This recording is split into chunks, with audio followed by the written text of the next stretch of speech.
Hello, everyone. My name is Errol Service Jr., and I'd like to welcome you to my academic research presentation on the importance of dramatic and theatrical education at the middle school level. Before we begin, I'd like to thank my teachers, Elizabeth Dan and Philip Moss, for leading me through the year and a half long process. I'd like to thank Ms. Benwala for orchestrating the entire program, and I'd also like to thank my friends and family for giving me the support I needed to see this entire thing through. Let's get started, shall we? The following is a list of every middle school associated with the Detroit public schooling community. I will now show you a list of these middle schools that have some sort of theatrical or dramatic education. As you can see, the number is leagues smaller than that of the general list. This lack of theatrical education in Detroit's public middle schools shocked me when I first discovered it. I personally see it as an issue because theater changed my life when I was in middle school. Surely it changed my personal being for a logical reason. I wanted to find out what that reason was. Which leads me to my main question. Why is middle school the most important time for a student to be taught theater? And what are the best practices in teaching the art form? To answer this question, I collected information on the following topics: the benefits of theater education in middle school, and the best practices for teaching so in the middle school level. First, let's take a deeper look into the reasons why theater is beneficial to teach during the middle school time. Now, in middle school, children aren't only at their most vulnerable. They can also be considered to be in one of the most creative stages of their lives. Dr. Betsy Beacom, a writer and editor with more than 20 years of experience in the field of theater education, capitalizes on this statement by mentioning that during these years, students may be less self-confident and more conformist than they were in elementary school, but they are also more capable of critical thinking and empathy. It's because of this developmental surge of creativity in a student's life that teaching theater doesn't only help to bring out and define a student's individuality, but it also boosts their confidence and improves their communication skills while taking advantage of the inner maturity that's beginning to surface inside of them. Another reason why middle school can be seen as an opportune time period for a kid to begin learning theater is because they are introduced to so many different and new people. This allows them to make friends while participating in drama classes or rehearsals or shows. Making friends is a very important aspect of being in middle school, and you can make them in many different ways. Theater is another one of those ways. Theater can also benefit a student's general academic growth and performance. In 1998, a research experiment was conducted by James S. Catterall, a professor of education at the UCLA Graduate School of Education. This experiment recorded the English grades, the standardized test scores, and the levels of class interest of 20,000 eighth grade students. The students were split into two groups: art students and non-art students. The results of the experiment showed that the art students earned better grades and better performances on their standardized tests. They have also shown more reported interest in their classes.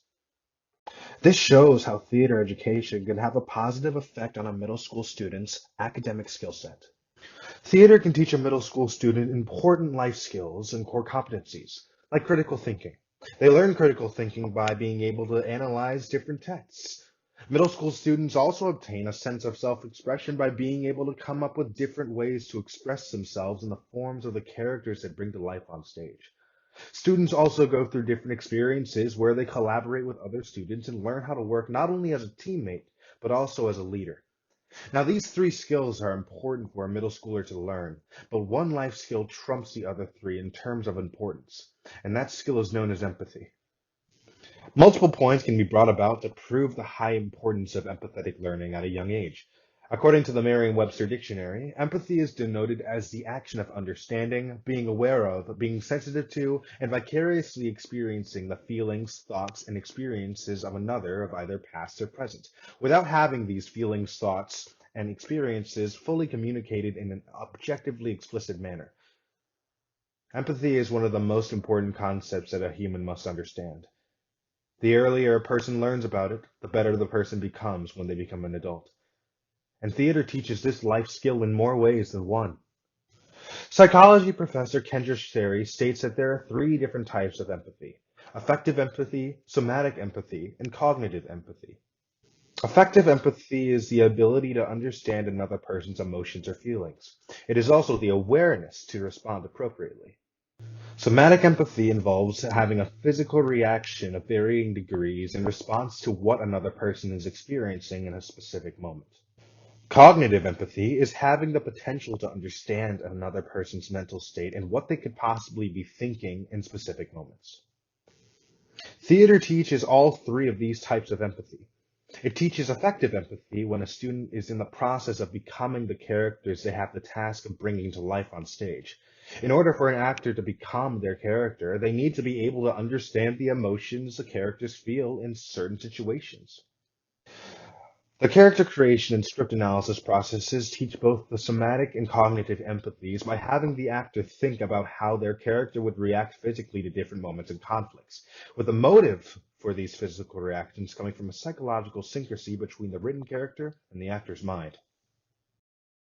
Now that we know what the main benefits that come with teaching drama at the middle school level, let's go into how instructors can bring the art form to their own schools. It is important to know that a middle school student cannot enter the world of live theater without guidance from a teacher or instructor. Children today begin life with a great amount of potential imagination, but they lose it as they go out throughout their lives if it is not tapped into by their teachers. Kids who are never exposed to theatrical education in their younger ages lose the ability to possibly develop a passion for the art form as they lose their senses of creativity. There are many different methods and exercises that teachers can use to educate students who are witnessing the art form for the first time. Every theater class or rehearsal starts with a series of warm-ups. In drama, warm-ups are used to build creative energy to get actors in the mood to create theater. There are many different kinds of warm-ups, but the main three types consist of vocal, physical, and teamwork exercises. Vocal warm-ups prepare the voice by practicing vocal projection and enunciation, making your voice loud enough to be heard by an audience and clear enough to understand. Physical warm-ups free the body of stress, giving it the internal space and flexibility needed to make strong physical choices on stage. Teamwork or collaboration warm-ups strengthen the company's synergy by having them interact with one another in different ways and scenarios. After warming up, a class or rehearsal would really be set into motion. Classes can consist of a number of different developmental activities. There are an unlimited amount of these learning activities, but this presentation will go over a few main exercises that everyone should know. Improvisation is a great activity for beginner actors. The activity consists of giving an actor a scenario and having them create their own scenes and monologues based on the said scenario on the spot. This action builds a student's creative genius and also helps them quickly come up with ways to cover mistakes that could happen on stage during future productions. One of acting's most important skills is becoming a character instead of only pretending to be one. The action of pantomiming can really help a beginning actor learn this concept. Pantomiming is taking a living thing or object and moving around a space in a manner that the said object would normally move.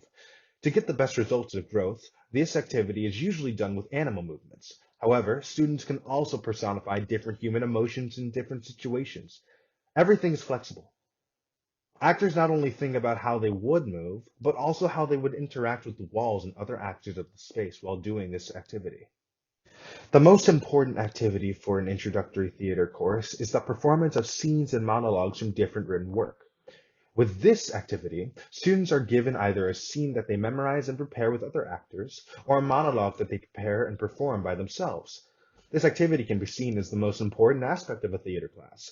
This is because performing written material allows the students to practice memorizing material, working with others, and creating their own interpretations of the written work.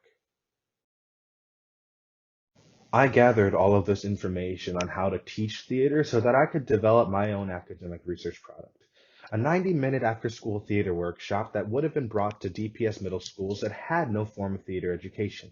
The first 5 minutes of the workshop would go towards introductions. I would introduce myself, then everyone would introduce themselves. This is so everyone knows each other's names and who everyone in the room is, making it easier to collaborate with one another.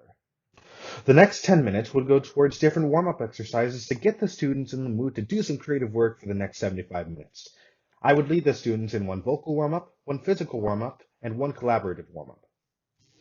I would then spend the next 20 minutes on pantomiming activities, introducing the concept and then having the students pantomime different animals and human emotions. Another 20 minutes would be used to introduce the concept of improvisation to the students. This would be done by giving them different scenarios to act out in their own ways. The last 30 minutes of the workshop would consist of scene work. I would give groups of students different 2 to 3 minute scenes to look over and think of different ways to perform. After 10 minutes of preparation, each group would present their scenes with their scripts in hand. After a first performance from the group, I would then give feedback and fun directions to take on performing the scene, and then have them do it again. This process would repeat until every student group had gone. I would then conclude my workshop with a thank you to the students for their attention, and a short statement on why theater can be so important and how they can continue to pursue the learning of the art form. The goal of these workshops would have been to raise awareness for theater education in Detroit's middle schools, hoping that the school's principals would see the positive academic experiences that theater education could bring to their school and make efforts to set up their own programs for teaching the art form. This marks the end of my academic research project and presentation. I hope that you all learned something today. Thank you very much for attending. Here's a list of sources that I gathered information from throughout this process. If anything that I discussed in particular piques your interest, you can gather specific information from each one of these sources. Thank you again.